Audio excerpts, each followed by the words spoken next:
Shout out to Blenya, who for the last year has been editing our worship videos and is going on to bigger and better things.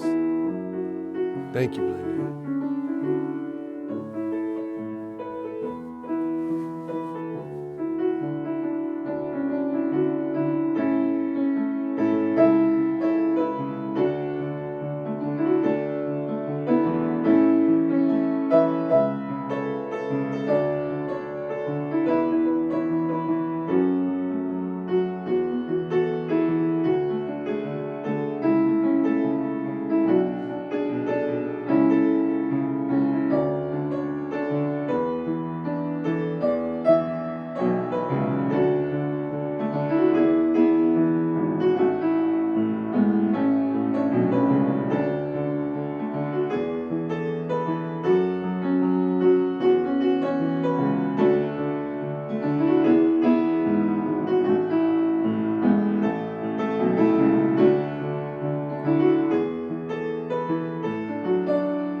In Geneva, New York, and this is a sermon for the fourth Sunday of Lent.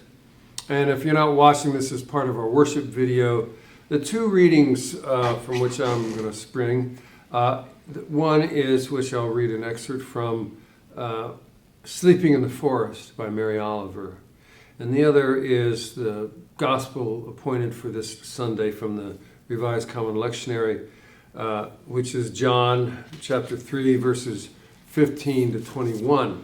Now, I don't know if you've read that passage lately, but just imagine how things might be different if the author of the Gospel of John had put these words on the lips of Jesus instead of what he wrote. And I'm going to use his general motif, changing the words and the theology here and there. God did not send the Son into the world to condemn the world, but in order that the world might thrive. Those who recognize him will help the world to thrive, but those who do not recognize him are in danger of preventing themselves and those who they share the world with from thriving together. The light has come into the world to help all with vision to see and know the ways of God's love. But even so, many still love the darkness instead of the light. That is because the light exposes what people do or neglect to do. And so the question is whether we love the light or hate the exposure the light brings to our actions. Please love the light and recognize the wisdom the Son has brought to us so that we may thrive together. Oh, how I wish John could have been more of a lover instead of a hater. Now, I'm sure that the man John, whoever he was and wherever he was from, had love for those he knew and love for those he shared his community with. It's all the others who he seems to have hated, and for me, that raises credibility issues. He hated Jews for one thing, or at least the Jews who did not embrace Jesus as the Messiah and Son of God. He, John, may well have been Jewish himself, but once the final abrasive split happened between the synagogue and the Jesus followers, John kind of went ballistic. But that's all water under the bridge, and we are left with a binary gospel that divides the world between those who see and embrace the light, as John refers to the Christ, and those who hate the light and reject Jesus as the Christ. It is an either-or world. It is an either-or proposition, an either-or future of salvation or condemnation, either-or destination to live into the love of God or be rejected by God, who, as it turns out, according to John's Gospel, is also binary. Now, may the church masters and the Orthodox keepers forgive me if I do not preach that gospel. It is not, by the way, the only gospel in town. We will finish Lent and Easter seasons in which we have to endure the binary Gospel of John, and then we get back to Mark, which has some of its own binary issues, but not quite as badly or as pervasively as John. Now, while I'm up here on my soapbox, I might as well go all the way because it's a huge issue for us in the world today. And by us, I mean Christians and any people of the book. Almost any book that's ancient, but of course I mean the Bible. As I said a couple weeks ago, the book is the vessel that preserved the wisdom, but the book itself is not the wisdom. The stories and the parables and the sayings are not the wisdom, but they preserve the wisdom. They carried the wisdom across time and miles and language and culture. And we have to dig for it. It's not just going to be served up on a plate like breakfast from Waffle House. But we have been lazy. The church has been negligent and lazy and binary itself. Either you're one of us or you're out. Either you believe what we believe or you're not loved by God. Instead of giving us all tools to dig into the wisdom and adapt the wisdom for each new generation and each new moment in history, we preserve the book and its words in a literal fashion and insisted that they never change. We took what John wrote and literalized it as if it were a verbatim court reporting of Jesus' actual words, which of course it is not. We took what Matthew wrote that Jesus did and ritualized it as if it opened a tap on the keg of God's love. The church dressed up Jesus in its own image, putting a priestly chasuble on him while he hung on the cross, associating Jesus and the church and associating those two and all else as the darkness, made certain that Christianity was a binary choice forever: be baptized and loved by God or be cast into the outer darkness. Now, what we have not done on a regular basis is take the wisdom and plugged it into the current language and the current culture and the current moment in history and shared it freely, and as if everyone was loved by God, whether or not they recognized the wisdom.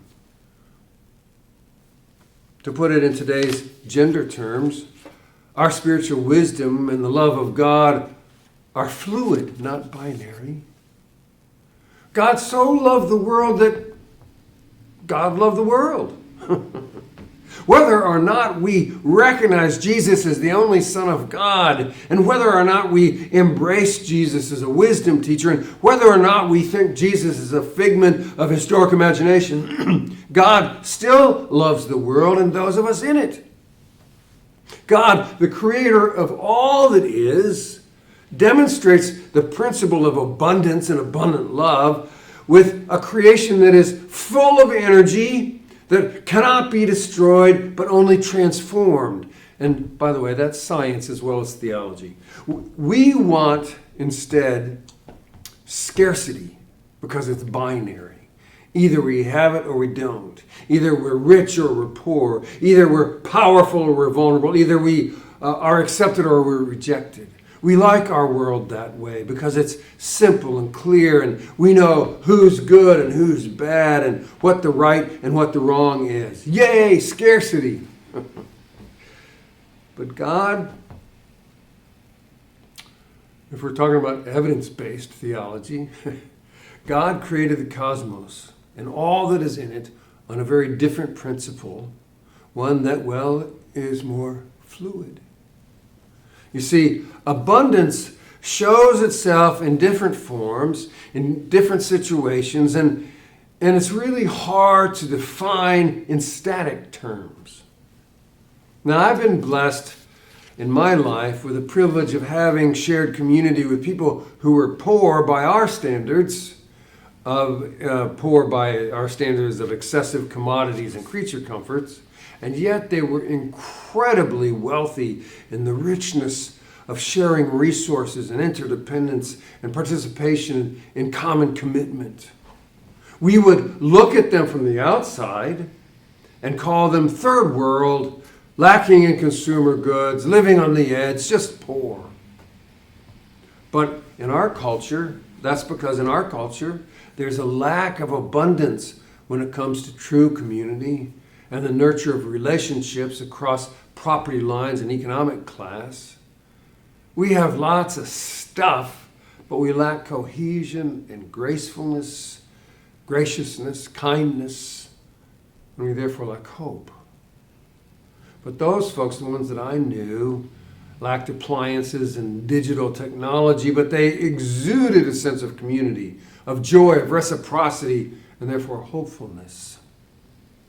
Like I said, abundance is fluid while scarcity is binary. I know, in fact, that biblical wisdom is fluid, and it carries with it the love of God that is also fluid. If we dig for that wisdom and we pull it up and we place it in our context and we appropriate it with our situation in life, we will see the abundance of the love of God in all of its amazing fluidity. Now take, for instance, that poem, the liturgical reading we had for today from Mary Oliver, Sleeping in the Forest. It is the very picture of abundance and the abundance of creation. I'm just going to read a little piece of it here. I thought the earth remembered me. She took me back so tenderly, arranging her dark skirts, her pockets full of lichens and seeds. I slept as never before, a stone on the riverbed, nothing between me and the white fur of the fire of the stars.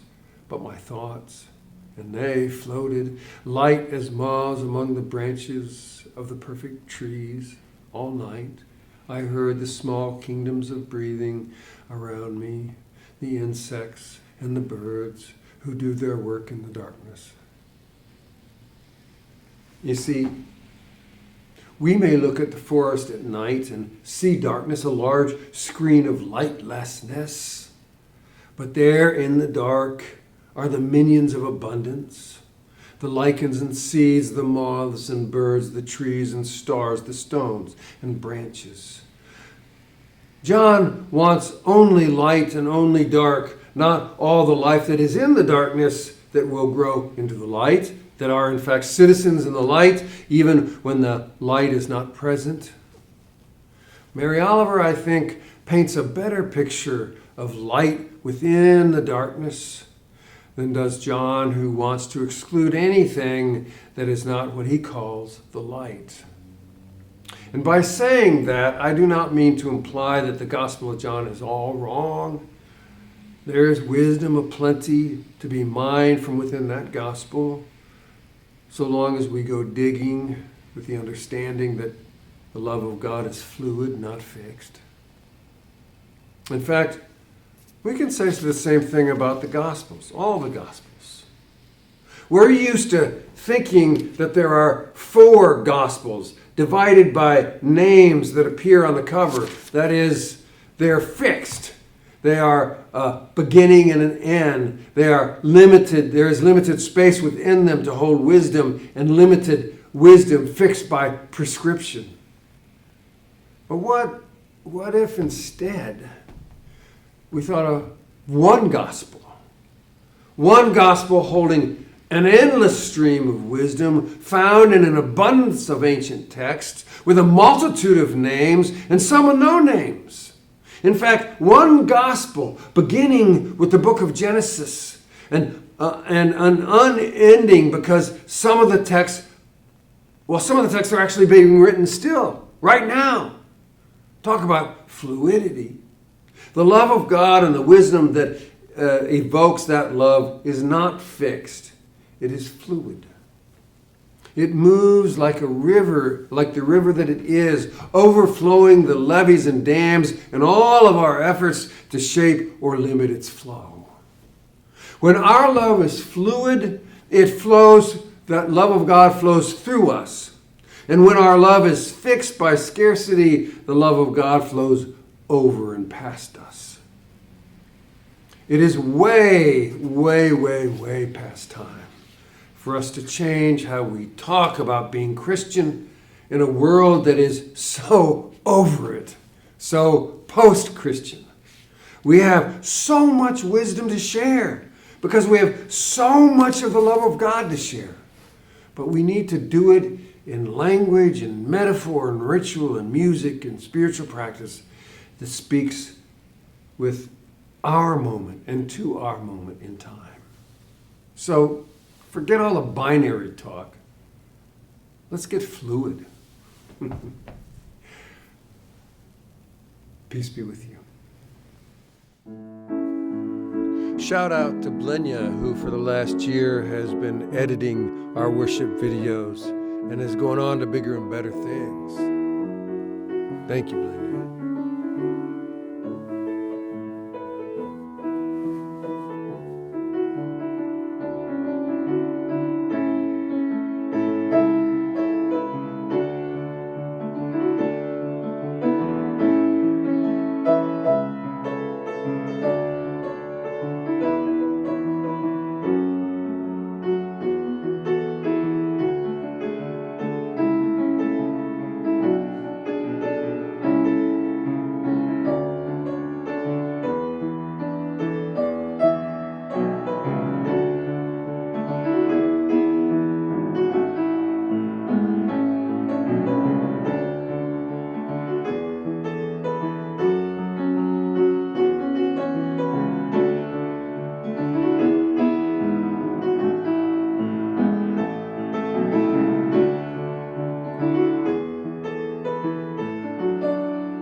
Well, all right, Blenya.